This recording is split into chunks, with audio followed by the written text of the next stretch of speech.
नमस्कार बंधुरा स्मृतिरेखास क्रिएशने आपनादेर सबाइके स्वागत जानाई। आज आमी आपनादेर साथे सकालेर जलखाबारेर एकटा रेसिपि शेयर करब।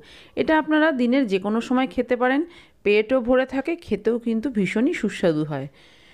आपनार काछे बाड़ीते जे समस्त जिनिस थाकबे सेई सब दिएई किन्तु এই জলখাবারটা আপনি বাড়িতে তৈরি করে নিতে পারেন। চটপট তৈরি হয়ে যায়, পেটও ভরে। আসুন দেখে নেওয়া যাক আমার আজকের এই ব্রেকফাস্ট রেসিপি। এখানে দেখুন আমি কিছু জিনিস কেটে নিয়েছি একটা ছোট সাইজের টমেটো কুচি, দুটো কাঁচা লঙ্কা কুচি, ধনেপাতা কুচি আর একটা আলু সেদ্ধ করে গ্রেট করে নিয়েছি, আর একটা পেঁয়াজ কুচি আর গাজর নিয়েছি গ্রেট করা। আমার কাছে যে সমস্ত সবজি ছিল আমি সেগুলো দিয়েই তৈরি করছি। আপনি এর থেকে কিছু বাদও দিতে পারেন বা নতুন কোনো সবজি অ্যাডও করতে পারেন। এবার এই সব কিছু একটা বড় বাটির মধ্যে আমি নিয়ে নিচ্ছি।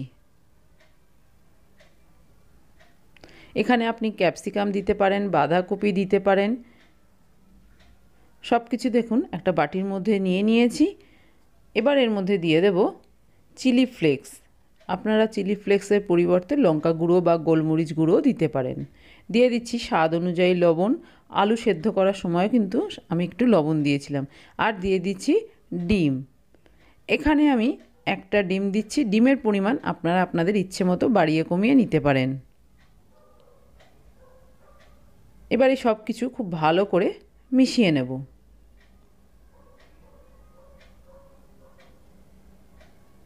দেখুন সব কিছু খুব ভালো করে মিশিয়ে নিয়েছি। এবার এর মধ্যে দিয়ে দেব ময়দা। আমি আজকের এই ব্রেকফাস্টটা ময়দা দিয়ে করছি, আপনারা চাইলে আটা দিয়েও করতে পারেন।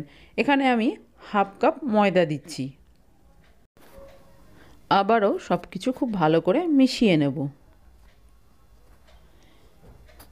এবার এর মধ্যে রুম টেম্পারেচারে থাকা নর্মাল জল দিয়ে একটা ব্যাটার তৈরি করে নেব। খুব বেশি পাতলাও ব্যাটার তৈরি করব না, আবার খুব বেশি ঘনও কিন্তু যেন ব্যাটারটা না হয়। অল্প অল্প করে জল দিয়ে ব্যাটারটা তৈরি করে নিচ্ছি। একবারে বেশি জল দেবেন না, তাহলে ব্যাটারটা পাতলা হয়ে যেতে পারে। আপনি এখানে চাইলে জলের পরিবর্তে দুধও ব্যবহার করতে পারেন। আরও কিছুটা জল দিয়ে দিলাম। ভালো করে জলটা মিশিয়ে দিচ্ছি। ব্যাটার আমার তৈরি করা হয়ে গেছে। দেখিয়ে দিচ্ছি আমি ব্যাটারটা কতটা ঘন বা পাতলা করেছি। দেখেই বুঝতে পারছেন খুব বেশি পাতলাও নয়, খুব বেশি ঘনও নয়। এবার আমি গ্যাসে একটা প্যান বসিয়ে দিয়েছি। প্যানটা বেশ ভালো মতো গরম করে নিয়ে এর মধ্যে দিয়ে দিচ্ছি কিছুটা সাদা তেল। তেলের পরিবর্তে আপনারা ঘি দিয়েও করতে পারেন। তেলটা প্যানের গায়ে খুব ভালো করে মাখিয়ে নিলাম। এবার ওই ব্যাটার থেকে হাতায় করে দু হাতা আমি দিয়ে দিচ্ছি প্যানের মধ্যে। এবার একটু প্যানটা ঘুরিয়ে একটা গোল শেপ দিয়ে তৈরি করে নেব।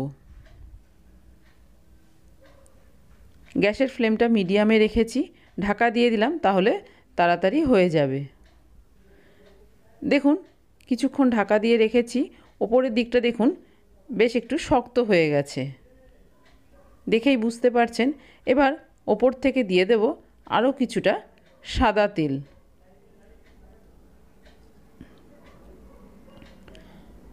এবার উল্টে দেব, তাহলে দুদিকটাই বেশ ভালো করে ভাজা হয়ে যাবে। একদিক হয়ে গেছে, অপর পিঠটা উল্টে দিচ্ছি। এইভাবে উল্টে পাল্টে তৈরি করে নেব। আবারও 1 মিনিটের জন্য ঢাকা দিয়ে দিচ্ছি। 1 মিনিট হয়ে গেছে, ঢাকনাটা খুলে একটু দেখে নিচ্ছি। দেখুন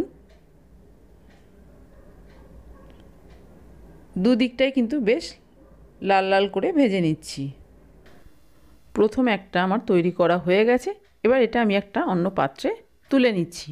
আর এই একইভাবে বাকি সবগুলো আমি তৈরি করে নিয়ে ফেরত আসছি। তৈরি হয়ে গেছে আমার আজকের ব্রেকফাস্ট রেসিপি।